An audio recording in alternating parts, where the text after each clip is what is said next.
بسم الله الحمد لله والصلاة والسلام على رسول الله. السلام عليكم ورحمة الله وبركاته. رمضان كريم. marka hore waxaan rabaa inaan ka tacsiyeeyo dhimashadii iyo dhaawacii soo gaaray shacabka Soomaaliyeed gaar ahaan magaalada Muqdisho ee ka dhashay dagaaladii intii dhimatana Allah u naxariisto intii dhaawacana Allah caafiyo antida burburtana insha Allah badal khayr qaba ilaahayna nabad iyo dawladnimo cadaalad iyo horumar ku dhisan hana siiyo runtii wax aad iyo aad looga xumaado xilligan ayada waliba bil Ramadaan lagu jiro in dagaal dhaco dagaalkaas oo laga baaqsan karo san aaminsanahay asbaabtiisuna waxay ka timid 12 Abriil muddo kordhintii dhacday oo baarlamaanka uu sameeyay ka timiday dalkan waxaan wada ognahay waxa ugu weyn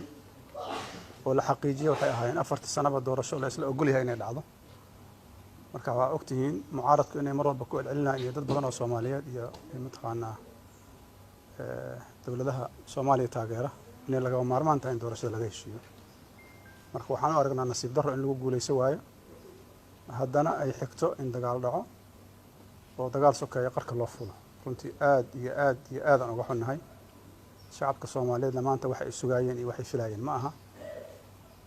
qodobkaas waxaan rabaa halkaas inaan ugu gudbo qodobka labaad waxa waaye xalku mar walba waa inuu siyaasi ahaado meeshan xal ciidan ma imaan karo waxa la isku haayana waa siyaasadina waxay u baahan tahay iyadoo sharciga loo fiirinayo in loo helo hab nabadeed oo looga heshiiyo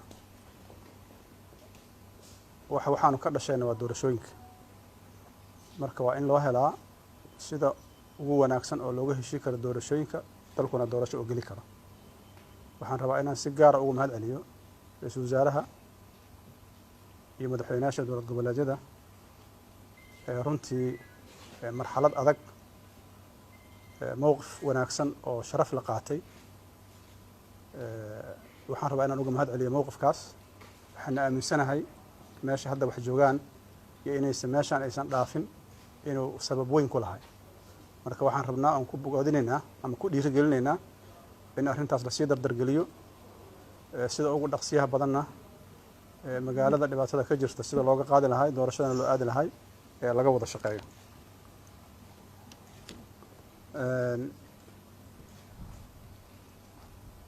maskaxda inaan ku hayno mar walba inaysan suurtagal ahayn in xaaladdu sidaan sii ahaato waa xaalad khatara oo runtii aan la fiirsan karin loona baahan yahay in si wada jira looga wada shaqeeyo baarlamaanka waxaan rabaa inaan ugu baaqo muddo kordhinta ay sameeyaan waxay kaliftay dad badan inay dhintaan dad badan ay dhaawacmaan dad badan ay qaxaan hanti ay burburto marka waxaan rajaynaynaa inay fahmeen wixii laga digaya inay sax ahaayeen insha Allah waa la soo doortay haddana fursad ay leeyihiin laakiin haddii dawladnimada meesha ka baxdo fursad ma laha wixii ammaanadii loo dhiibtana waa dhumiyeen marka waxaan leenahay mas'uuliyadiina qaata dalkan waa inuu doorasho aado doorashadana waa in laga heshiiyaa doorasho lagu kalsoon yahay lagu qanci karo waa inay ahaataa ugu dambeyn waxaan rabaa inaan kusoo gabagabeeyo maadaama ay Ramadaan tahay beesha caalamka oo runtii si wanaagsan u garab istaagtay go'aanada wanaagsan marxalada kala duwan soo baxayn gaar ahaan kuwa ugu dambeeyay waa uga mahad celinaynaa sida shacabka Soomaaliyeed u garab istaageen siday mar walba diyaar u ahaayeen wixii karaankooda hiil iyo hoo aadan uga mahad celinaynaa ilaahay subxaanahu wa ta'ala waxaan ka baryaynaa in nabadda uu noo adkeeyo dawladnimada noo adkeeyo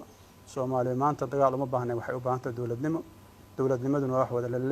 la wada leeyahay in laga wada shaqeeyo loo baahan yahay la ogolaado in la wada leeyahay aad iyo aad u mahadsantiin. Assalaamu calaykum warahmatullahi wabarakaatuh.